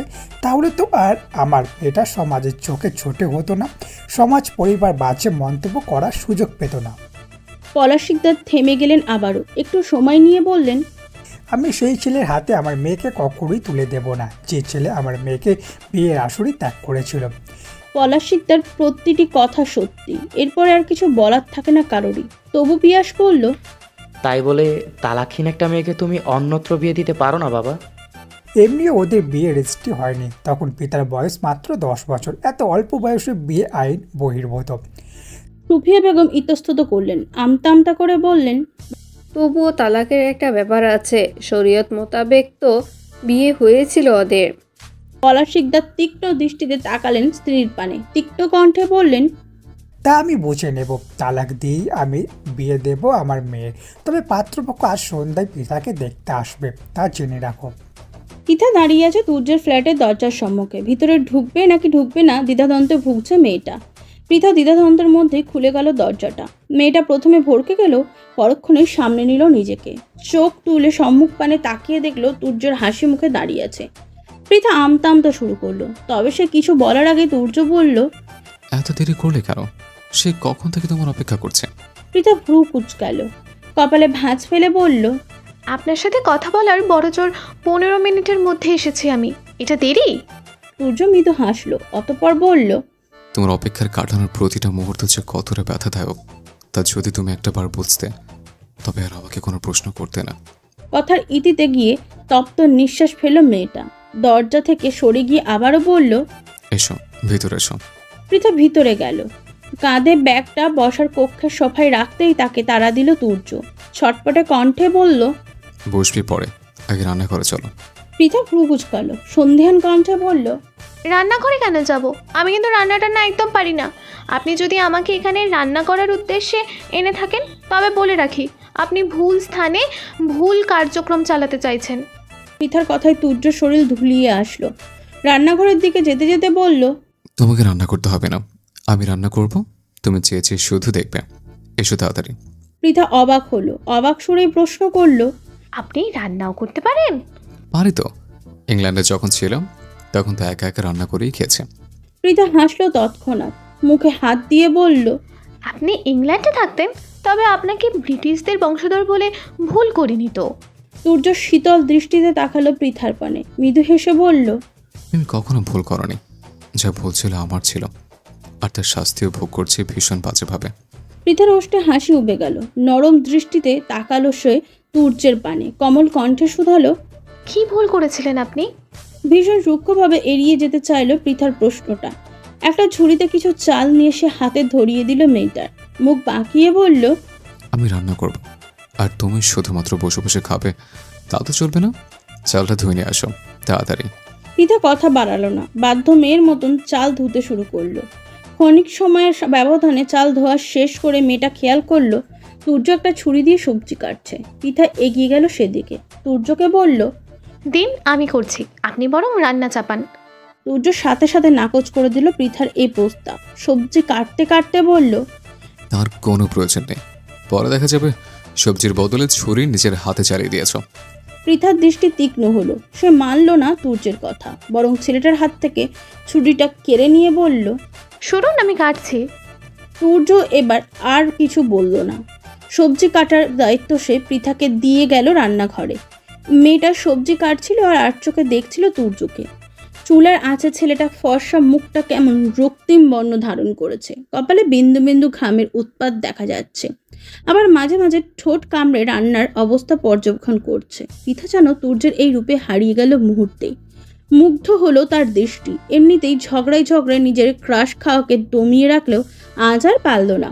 ছোটখাটো একটা ক্রাশ খেয়েই বসলো তুর্যের ওপর, আর সাথে বেখেয়ালিতে নিজের হাতটা কেটে বসলো অবশেষে। সে সত্যিই তুর্যকে দেখতে গিয়ে সবজির বদলে হাতেই ছুরি চালিয়ে দিয়েছে। তবে খুব বেশি কাটার আগে লাফিয়ে দূরে সরে গেল মেয়েটা, কণ্ঠে তুলল আহমূলক ব্যথাতুর ধ্বনি। হকচাকালো তুর্য চুলার দিক থেকে পাশ ফিরে তাকিয়ে দেখলো পৃথার বাম হাত কেটে লাল রক্তের আভাস দেখা দিয়েছে। অস্থির হয়ে উঠল ছেলেটা, দ্রুত এলো পৃথার নিকট। মেয়েটা কাটা হাতখানা ধরে বিচলিত কণ্ঠে বলল, কি হচ্ছে দেখি। তুর্যের আকস্মিক স্পর্শে কিছুটা অপ্রস্তুত হলো পৃথা। সে নিজের হাতটা সরিয়ে নিতে চাইলো ছেলেটার হাত থেকে। আমতা আমতা করে বলল, কিছু হয়নি। হাত নিয়ে পৃথার মোড়ামুড়িতে বিরক্ত হলো তুর্য। চোখ গরম করে সে তাকালো মেয়েটার পানে। চুপসে গেল পৃথা, আর নিজের হাত টানাটানি করল না। তুর্য কিছুটা সময় নিয়ে বিচলিত ভঙ্গিতে পর্যবেক্ষণ করলো পৃথার হাতের আঙুলটা। অতঃপর হুট করে কিছু না বলে কক্ষ থেকে বেরিয়ে গেল। খানিক সময় অতিবাহিত হতেই আবার হন্তদন্ত হয়ে ফিরল হাতে প্রাথমিক চিকিৎসার একটি বক্স নিয়ে। পৃথার মুখোমুখি দাঁড়িয়ে বলল, তাড়াতাড়ি ওষুধ লাগাতে হবে। পৃথা অবাক হলো। সামান্য একটুই তো কেটেছে। বেশি কাটার আগে হাতটা সরিয়ে ফেলেছিল মেয়েটা। এইটুকু কাটায় আবার কি ওষুধ লাগবে? তাছাড়া এইসব ওষুধপত্রের পুরো বিপরীত চলাচল পৃথার। ওই ওষুধ নামক পদার্থ দুই চোখে সহ্য করতে পারে না। তার উপর ওষুধ কাটা স্থানে লাগলে জ্বলবে। পৃথা নিজের হাতটা দিল না, বরং আরো গুটিয়ে নিল। ঢোক গিলে বলল, এইসবের আবার কি প্রয়োজন? একটুই তো কেটেছে। তুর্য তীক্ষ্ণ দৃষ্টিতে তাকালো পৃথার পানে। অতঃপর নিজে থেকে মেয়েটার হাতটা টেনে নিল নিজের দিকে। বক্স থেকে ওষুধ বের করতে করতে বলল, আমি বুঝে নেব, ছোট মানুষ তুমি, এত বুঝতে হবে না তোমাকে। তুর্য নিজের দায়িত্বে পৃথার হাতে ওষুধ লাগাতে শুরু করলো। সাথে সাথে হাত জ্বলে উঠলো মেয়েটার। হাতে একটু টেনে কণ্ঠে ব্যথাতর ধ্বনি তুলে বলল, লাগছে। তুর্য নিজের হাত থামিয়ে দিল। ওষুধ লাগানো বন্ধ চোখ তুলে তাকালো পৃথার পানে। মেয়েটা কেমন চোখ মুখ খিচে বন্ধ করে রেখেছে। গোলাপি রাঙার নরম কমল ওষ্ঠজোড়া কাঁপছে তিত্তিরিয়ে। পৃথার ব্যথায় যেন ব্যথা পাচ্ছে তুর্যের হৃদয়। কষ্ট হচ্ছে ছেলেটার। বুকের মধ্যে অস্থিরতা বেড়ে চলেছে ক্রমশ। তুর্য আর ভাবল না। নিজের ব্যগ্রতা নিয়ে ওষ্ঠ গোল করে ফু দিতে শুরু করলো পৃথার হাতে। পিট পিট করে আক্ষিদায় মেলে তাকালো পৃথা। নিজের সম্মুখে পরিস্থিতি অবলম্বনে আশ্চর্য হলো ভীষণ। গোল গোল চোখে সে তাকালো তুর্যের পানে। তুর্য আলতোভাবে পৃথার হাতে ফু দিচ্ছে আর ওষুধ লাগাচ্ছে। তুর্যের মুখ থেকে নিঃসৃত বায়ুর পর্ষা যেন দাঁড়িয়ে যাচ্ছে মেয়েটার শরীরের প্রতিটি লোমকূপ। শীত দ্বারা বেয়ে নামতে শুরু করেছে শীতল রক্তস্রোত। এ কেমন অনুভূতি! এ কেমন ভালো লাগা! হৃদয়টা যেন প্রশান্তিতে ছেড়ে যাচ্ছে পৃথার। সকল ব্যথা যেন সুখে পরিণত হচ্ছে এই মুহূর্তে। এমন কেন হচ্ছে? তবে তাদের এই সুখকর মুহূর্তটা বোধহয় সহ্য হলো না কারো। আরও শেষে উকি দিল রান্নাঘরের দরজায়। মিহি কণ্ঠে ডাকলো, স্যার। আরুষের ডাকে ধ্যান ভাঙল পৃথা এবং তুর্য উভয়ের। হঠাৎ তুর্যের হাতে নিজের হাত থাকা অবস্থায় আরুষকে এভাবে দেখে অপ্রস্তুত হলো পৃথা। ছিটকে দূরে সরে গেল সে। তুর্য বিরক্ত হলো। দাঁতের দাঁত চেপে তাকালো আরুষের পানে। কটমট করে বলল, আসার সময় পেলে না, বেয়াদব। ঢোক গিলল আরুষ। আমতা আমতা করে বলল, আমি আপনাকে বিরক্ত করতে চাইনি স্যার, কিন্তু জরুরি একটা কথা ছিল, তাই না এসেও পারলাম না। তুর্যের কপালে ভাঁজ পড়ল। হতে পারে আরুষ সত্যি কোনো জরুরি কথা বলতে এসেছে। কালই তো গোলাগুলি লাগলো, কিন্তু সেসব কথা তো আর পৃথার সামনে বলা যাবে না। তুর্য নিজেকে কিছুটা স্বাভাবিক করে বলল, আমার রুমে অপেক্ষা করো, আসছি আমি। রুমে যেতে হবে না স্যার, এখানেই বলছি। তুর্যর কপালে ভাঁজ গাঢ় হলো। এখানে বলার মতন জরুরি কথা তবে কি হতে পারে? থতমত কণ্ঠে তুর্য প্রশ্ন করল, কি কথা? এলোমেলো দৃষ্টি ফেলল আরুষ। আগ্রহী কণ্ঠে বলল, স্যার, আমার খাবারটাও কি আপনি রান্না করবেন, নাকি আমি বাইরে খেয়ে নেব? তুর্যের মেজাজ বিগড়ালো ভীষণভাবে। এটা আরুষের জরুরি কথা? বইয়ের সাথে কত সুন্দর একটা সময় অতিবাহিত করছিল, তার মধ্যে এই উদ্ভট জরুরি কথা বলতে এসেছে বেয়াদবটা। তুর্য ব্যস্ত হয়ে আশেপাশে তাকালো। হাতের কাছে একটা কাঠের খুন্তি পেয়ে তা তুলে নিলে অতি দ্রুত। গভীর ক্রোধে সে খুন্তিটা ছুঁড়ে মারল আরুষের পানে। দাঁতে দাঁত চেপে বলল, তোর 3 দিনের খাবার বন্ধ, বেটে মির্জাপুরের বংশধর। আরুষ দ্রুততার সাথে খুন্তিটা ক্যাচ ধরল। বোকা বোকা কণ্ঠে বলল, 3 দিন আমি না খেয়ে কিভাবে থাকবো স্যার? শুকিয়ে শুটকি হয়ে যাব। তুর্যর ক্রোধ এবার আকাশ ছোঁয়া। এই ছেলেটা যে বোকা নয় তা সে জানে। বোকা হলে তো আর তার সাথে কাজ করার সুযোগ পেত না, কিন্তু ছেলেটা তার সম্মুখে এলে কেমন বোকা বোকা কথা বলে। তুর্য চেঁচিয়ে উঠল, ধমকের সুরে বলল, আমার চোখের সামনে থেকে তোর আহম্মক, তোকে যেন আমি আমার চোখের সামনে না দেখি। তুর্যের ধমকে কেঁপে উঠল আরুষ। দেরি না করে চট জলদি সে বেরিয়ে এলো তুর্যের ফ্ল্যাট থেকে। তুর্য এই মুহূর্তে যে পরিমাণ রেগে আছে তাতে তাকে কচা চিবিয়ে খেয়ে ফেলতে পারে। যান বাঁচানো ফরজ, আগে নিজের প্রাণ বাঁচানো, তারপর অন্য কিছু।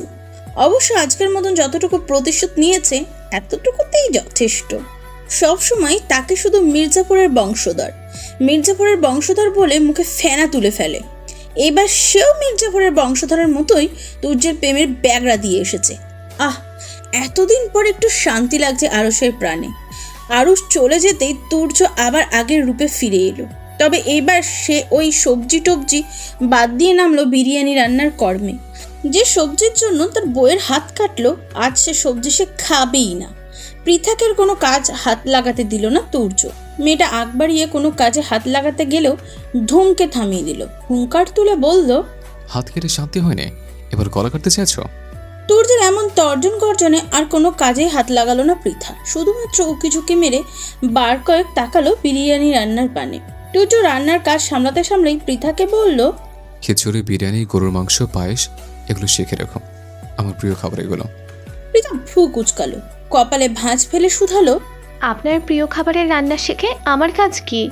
তুর্য ঠোঁট কামড়ে হাসলো। পৃথার মানে একটু ঝুঁকে বলল, ভবিষ্যতে আমাকে রেঁধে খাওয়াবে। তোমার হাতের রান্না খাওয়ার জন্য আমার জিভলা উতলা হয়ে পড়েছে। পৃথা মুখ বাঁকিয়ে বলল, এই উতলাই হবে শুধু, খেতে আর পারবেন না। তুর্য হাসলো একটুখানি। পৃথার কথার জবাব দিল না আর। কিছুটা সময় মনোযোগ দিয়ে রান্না শেষ করলো সে। অতঃপর একটা প্লেটে নিয়ে রান্নাঘরে পৃথাকে বিরিয়ানি ধরিয়ে দিল। উদ্গ্রীব কণ্ঠে বলল, ঝটপট খেয়ে বলো তো কেমন হয়েছে। পৃথা নিজেও ভীষণ উদ্গ্রীব হয়ে উঠেছিল তুর্যের রান্নার স্বাদ নেওয়ার জন্য। সে মেয়ে হয়ে এখনো রান্না জানে না, অথচ একটা ছেলে হয়ে তুর্য রান্নাতে পটু। ছেলেটা কেমন রান্না করে সে বিষয়ে আগ্রহ তো জাগবেই। পৃথা দেরি করলো না, ঝটপট হাত ধুয়ে হাত লাগালো বিরিয়ানিতে। এক লগমা মুখ দিতেই চমকে গেল মেয়েটা। বাহ, দারুণ স্বাদ তো, একদম রেস্টুরেন্টের মতন। পৃথা লাফিয়ে উঠল, তুর্যকে বাহবা দিয়ে বলল, আপনি এত ভালো রান্না করতে পারেন জানা ছিল না। আপনার ভবিষ্যৎ স্ত্রী নিশ্চয়ই অনেক ভাগ্যবতী। তুর্য হতাশ নিঃশ্বাস ফেললো, বিড়বিড়িয়ে বলল, কিন্তু সে ভাগ্যবতী নারী তো আমার কাছে ধরাই দিতে চাইছে না। পৃথা শুনল না তুর্যের বলা কথাগুলো। সে মনোযোগ দিল বিরিয়ানিতে। খেতে খেতে হঠাৎ মেয়েটার মনে পড়ল সময়ের কথা। সে কখন সে এই বাড়িতে এসেছে, নিশ্চয়ই বাড়ির মানুষ চিন্তা করছে। কিন্তু কল তো দিল না কেউই, নাকি দিয়েছে কিন্তু সে টের পায়নি। পৃথার চিন্তা হলো, এতক্ষণ সে বাড়ির বাহিরে, বাবা ভাইরা যদি আবার বকাবকি করে। মেয়েটার কোনো রকমের নাকে মুখে বিরিয়ানি শেষ করে উঠে দাঁড়ালো। হাত ধুয়ে তড়িঘড়ি করে তুর্যকে বলল, আমি এখন আসি, অনেকক্ষণ বাসা থেকে এসেছি, বাবা বকবেন। কথাটা বলেই ব্যস্ত পায়ে কক্ষ ত্যাগ করলো পৃথা। তুর্যও এলো পিছু পিছু। মেয়েটা ততক্ষণে বসার কক্ষের সোফা থেকে উঠে কাঁধের ব্যাগটা তুলে কাঁধে ঝুলিয়েছে। তুর্য ওষ্ঠ ফাঁকা করলো কিছু বলার জন্য, তবে তাকে থামিয়ে দিল পৃথা। আসছি বলে তড়িঘড়ি করে হাঁটা ধরলো দরজার দিকে। তবে দরজা পর্যন্ত যেতেই কি মনে করে থমকে দাঁড়ালো। পিছু ফিরে আমতা আমতা করে বলল, তাড়াতাড়ি খেয়ে নেবেন। কণ্ঠে তোলা বাক্যের সমাপ্তি ঘটিয়ে আরও 1 সেকেন্ডের জন্য দাঁড়ানো পৃথা তাড়াহুড়ো করে বেরিয়ে গেল। তুর্যের ওষ্ঠে হাসি ফুটে উঠল। যাক, তার বউ অন্তত তার খবর রেখেছে, মনে রেখেছে তার খাওয়ার কথা। এই মুহূর্তে এর থেকে বেশি আর কি চায়। দিন গড়িয়ে সন্ধ্যা প্রায়। আকাশে সূর্যটা হেলে পড়েছে এক কোণে, রক্তিম বর্ণ ধারণ করে সে প্রায় ডুবু। তুর্য ড্রয়িং রুমে বসে বসে ল্যাপটপে কি যেন করছিল। এরই মধ্যে কোথা থেকে হন্তদন্ত হয়ে হাজির হলো আরুষ। হাঁপাতে হাঁপাতে বলল, স্যার সর্বনাশ হয়ে গেছে। তুর্য আরুষের পানে তাকালো না, ল্যাপটপের পানে দৃষ্টি রেখেই বলল, দুপুরে তুই আমার যে সর্বনাশ করেছিস এর থেকে বেশি সর্বনাশ হয়েছে। আরুষ বিচক্ষণ ভঙ্গিতে মাথা নাড়ালো, কণ্ঠে জোর দিয়ে বলল, আলবাত হয়েছে, সর্বনাশে বিধ্বংসী সর্বনাশ হয়ে গেছে স্যার। তুর্য ভ্রু কুচকে তাকালো আরুষের পানে, থমথমে কণ্ঠে প্রশ্ন করলো, কি হয়েছে? আপনার শ্বশুর কোনো এক শিয়ালের সাথে আপনার মুরগির বাচ্চার মতন বউয়ের বিয়ে ঠিক করেছে। তুর্য চমকালো, থমকালো। কি বললো আরুষ এটা? পৃথার অন্য কারোর সাথে বিয়ে? যে মেয়েকে অন্য কারোর সাথে সে কল্পনা পর্যন্ত করতে পারে না, তার বিয়ে? তুর্যের বুকের ভিতরটা মুচড়ে উঠল। সে ভেবেছিল পলাশ শিকদার বা পৃথার পরিবার তাকে মানবে না, ঝামেলা করবে, কিন্তু বিয়ে পর্যন্ত যাবে এ কথা সে কল্পনাও করতে পারেনি। তাছাড়া পৃথার সাথে তার তালাক হয়নি। তালাকহীন একটা মেয়ের বিয়ে ঠিক কিভাবে হলো? তুর্যের চোয়াল শক্ত হলো, চোখ দুটো রক্তিম বর্ণ ধারণ করলো মুহূর্তেই। হাত দুটো মুষ্টিবদ্ধ করে দাঁড়ালো সে, দাঁতে দাঁত চেপে বলল, কোন রাজাকারের এত সাহস আমার বউকে বিয়ে দেবে? আমি তুর্যের চৌধুরী, আজ এই মুহূর্তে আমার শ্বশুরের বিরুদ্ধে বউ মুক্তিযুদ্ধের ঘোষণা দিলাম। থামলো তুর্য, আবার বলল, এবারের সংগ্রাম বউবার সংগ্রাম, এবারের সংগ্রাম বউ মুক্তির সংগ্রাম। বেহায়া যখন হয়েছি, বেহা আরও হব, তবু বউকে মুক্ত করে ছাড়বো ইনশাল্লাহ। তোদের যার যা কিছু আছে তা নিয়ে যুদ্ধে ঝাঁপিয়ে পড় আরুষ। তুর্যের কথা শুনে আরুষ তড়িঘড়ি করে নিজের প্যান্টের পকেটে হাত ঢুকালো। 2 পকেটে তন্ন তন্ন করে খুঁজে পকেটের পাতলা কাপড় বাইরে বের করে রাখলো। অসহায় কণ্ঠে বলল, আমার কাছে আপাতত কিছুই নেই স্যার। তুর্যর মেজাজ বিগড়ালো আরো। দাঁতে দাঁত চেপে সে আরুষকে বলল, তুই আছিস কেন? আরুষ ঠোঁট উল্টালো, একটু সময় নিয়ে বলল, আমি নাই হয়ে গেলে কিভাবে হবে স্যার? আমি নাই হলে আপনি কার মাথায় নুন রেখে বড়ই খাবেন? রোজ রোজ মারামারি করে কার ঘাড়ে দোষ চাপাবেন? তুর্য ফুঁসে উঠল, তেড়ে গেল আরুষের পানে, ক্রোধিত কণ্ঠে বলল, আমি তোর মাথায় নুন রেখে বড়াই খাই? নিজের দোষ তোর ঘাড়ে চাপাই? দাঁড়া, তুই আছে, তোর তো ঘাড় সব মাথাতে রাখবো না, বেয়াদব। আরুষ আটকে উঠল, ভয়ে সিটিয়ে গেল মুহূর্তে। তুর্যের কোচ সম্পর্কে সে জানে বেশ ভালোভাবে। এবার যদি ছেলেটা সত্যি সত্যি কথা ভূতের ন্যায় তার ঘাড় মটকে দেয়, তখন কি হবে? এই অল্প বয়সে বিয়ের আগে অক্কা পেতে হবে। আরুষের নিজের উপর নিজেরই রাগ হলো। কে বলেছিল তাকে এমন বেফাস মন্তব্য করতে? অবশ্য দোষটা তার নয়, তার চরিত্র কোনো কালেই এই বেফাস মন্তব্য করা গুণটি ছিল না। এটা এসেছে তুর্যের সহচার্যে থাকতে থাকতে। তুর্যের বাতাস লেগেছে তার শরীরে। আরুষের ভাবনার মধ্যে সে খেয়াল করলো তুর্য চোখ লাল করে তার নিকটে চলে এসেছে, আর একটু হলেই গলাটা টিপে দেবে। আরুষ ভয়ে দৌড় দিল তুর্যের সম্মুখ থেকে। এক দৌড়ে গিয়ে থামলো ফ্ল্যাটের বাইরে। তুর্য চেঁচিয়ে উঠল, গলা বাড়িয়ে বলল, এখন কোথায় পালাচ্ছিস? মির্জাফর বংশধর, দাঁড়া বেয়াদব। আরুষকে আর পায় কে? সে নিজের জান বাঁচাতে পালিয়েছে। তুর্য ছেলেটা পিছু পিছু দৌড় দিতে গিয়েও থেমে গেল। মাথায় আবারও চড়া হলো পৃথার বিয়ের ব্যাপারটা। তার রাজাকার শ্বশুর যে এত বড় রাজাকারিটা করবে বুঝতে পারলে এতটা সময় সে কখনোই নিত না। তুর্য ভেবেছিল আগে পৃথার কাছাকাছি যাবে, একটু একটু করে মেয়েটাকে মনে তার জন্য ভালোবাসার সৃষ্টি করবে, তারপর না সব কিছু খুলে বলবে। একেবারে পৃথার মনে নিজের জন্য ভালোবাসা সৃষ্টি করতে পারলে নিশ্চয়ই মেয়েটা নিজের থেকেই তার কাছে চলে আসতো। তখন কারোর সাথে যুদ্ধ বিগ্রহ জড়াতে হতো না তুর্যকে। শ্বশুরের সাথে ঝগড়া বিবাদে লিপ্ত হয়ে তার চোখে অন্তত খারাপ হতে হতো না। সম্পর্ক ভালো থাকতো, বউ পেয়ে যেত। কিন্তু তার শ্বশুরটা সব পরিকল্পনায় জল ঢেলে দিল দারুণভাবে। এখন আর উপায় নেই, যেভাবে হোক বউকে অতি দ্রুত নিজের কাছে নিয়ে আসতে হবে। যুদ্ধ বিগ্রহ জড়িয়ে হলেও বউকে নিজের করে নিতে হবে। তুর্যের ভাবনার মধ্যেই ফ্ল্যাটের দরজা গলিয়ে শুধুমাত্র মাথাটুকু ঢুকিয়ে দিল আরুষ। আশেপাশে চোখ বুলিয়ে বলল, স্যার আপনি কি আবার আমাকে তাড়া করবেন নাকি আমি ভিতরে আসবো? তুর্য তাকালো আরুষের পানে। আপাতত এই ছেলেটার উপরে যতটুকু ক্রোধ ছিল ঘিলে নিল। একে তো সে পরে দেখে নেবে, আগে বউয়ের বিয়ে আটকে নিক। তুর্য চড়া গলায় বলল, ভিতর আসতে হবে না তোকে, গার্ডসে দূরে থাকতে বল, আমি বেরোবো। আরুষ আর কথা বাড়ালো না, মাথা নাড়িয়ে নিঃশব্দে চলে গেল সে। মাগরিবের আজান পড়েছে বেশ অনেকক্ষণ। নামাজের পরপরই পৃথার ঘরে বেশ কিছু জনমানবের আগমন ঘটেছে। যদিও পৃথা এখনও সেই জনমানবের কাউকেই চেনে না বা কেন এসেছে জানে না, তাকে এই বিষয়ে বলেনি কেউ, সেও জিজ্ঞাসা করেনি।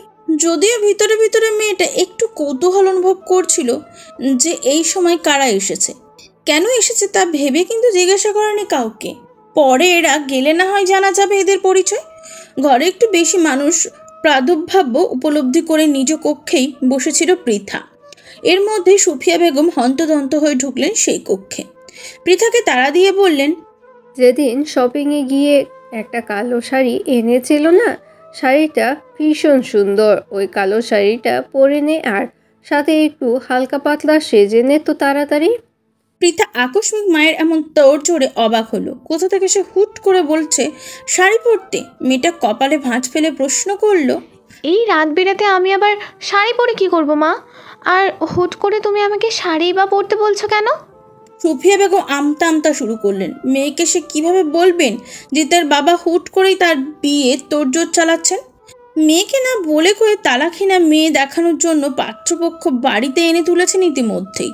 সুফিয়া বেগম চুপ রইলেন কিছুক্ষণ, অতঃপর তপ্ত নিঃশ্বাস ফেলে বললেন, তোর বাবা তোর বিয়ে দিতে চাইছে, বাইরে পাত্রপক্ষ এসেছে তোকে দেখতে, তাই তাড়াতাড়ি তৈরি হয়ে নে।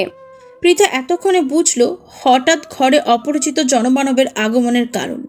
সবটা শুনে মাথায় যেন আকাশ ভেঙে পড়ল মেয়েটার। তার বিয়ে, পাত্রপক্ষ বাড়িতে পর্যন্ত চলে এসেছে, অথচ সে কিছুই জানলো না। জীবন তার, বিয়ে তার, অথচ তার মতামতই হলো না। একবার জিজ্ঞাসা পর্যন্ত করলো না, না তুই কি চাস, কেমন ছেলে পছন্দ তোর? পৃথার পরিবার তার সাথে এত বড় বেইমানিটা করতে পারলো। তাছাড়া এত তাড়াতাড়ি বিয়ে কিসের? এখনো পর্যন্ত বিয়ের বয়স হয়েছে পৃথার, মাত্র তো 17 বছর হলো মেয়েটার, বান্ধবীদের বিয়ে হয়নি। পৃথা সমর্থন করতে পারল না বাবা মায়ের এই সিদ্ধান্তকে, প্রতিবাদী কণ্ঠে বলল, কিসের পাত্রপক্ষ আর কিসের বিয়ে? আমি এখন কোনো বিয়ে টিয়ে করবো না। সুফিয়া বেগম ব্যস্ত হলেন, মেয়ের নিকট গিয়ে বললেন, এমন করে না মা, তোর বাবা তোর ভালোর জন্যই এমন সিদ্ধান্ত নিয়েছেন। পৃথা গলা বাড়ালো, স্থানকাল পাত্র ভুলে গেল। ভালো? কিসের ভালো? একটা মেয়েকে না জানিয়ে হুট করে পাত্রপক্ষকে বাড়িতে এনে বলছে শাড়ি পরে নে, এটা কোনো ভালো কার্য? থামলো পৃথা, ধরা গলায় বলল, আমার মতামতের কি কোনো দাম নেই মা? তোমরা আমাকে একটাবার জিজ্ঞাসা না করে কিভাবে এত বড় একটা সিদ্ধান্ত নিলে? আমার বিয়ে, অথচ আমিই জানি না। পৃথার চিৎকার চেঁচামেচির মধ্যে কক্ষে এলেন পলাশ শিকদার। মা মেয়ের পানে একবার দৃষ্টি নিক্ষেপ করে বললেন, চিৎকার চেঁচামেচি জুড়েছে কেন? বসার কক্ষ মানুষ রয়েছে, তাদের সম্মুখে আমার মান সম্মান নষ্ট না করলে হচ্ছে না তোমাদের? বাবাকে দেখে গলার আজ একটু নিভে এলো পৃথার। বাবাকে সে ভয় পায় ভীষণ, কিন্তু তাই বলে আজ ভয় পেয়ে বসে থাকলে তো চলবে না। তার বাবা তো এমন ছিলেন না, কখনো তার উপরে জোর জবরদস্তি করে কোনো সিদ্ধান্তকে চাপিয়ে দেয়নি। হ্যাঁ, শাসন করেছে, কিন্তু তাই বলে তার মতামতকে অবহেলা করেনি। তাহলে আজ কেন এমন করছে? পৃথা কিছুটা নরম কণ্ঠে বাবাকে বলল, আমার তো এখনো পড়াশোনা শেষ হয়নি বাবা, বিয়ের বয়সটাও হয়নি, এর মধ্যে বিয়ে কিসের? আমি কোনো বিয়ে করব না বাবা। পলাশ শিকদার শীতল দৃষ্টিতে তাকালেন মেয়ের পানে, থমথমে কণ্ঠে বললেন, ভরসা রাখো আমার উপর, তোমরা খারাপ হবে তেমন কোনো সিদ্ধান্ত আমি কখনোই নেব না। আমি যা করছি তোমার ভালোর জন্যই করছি।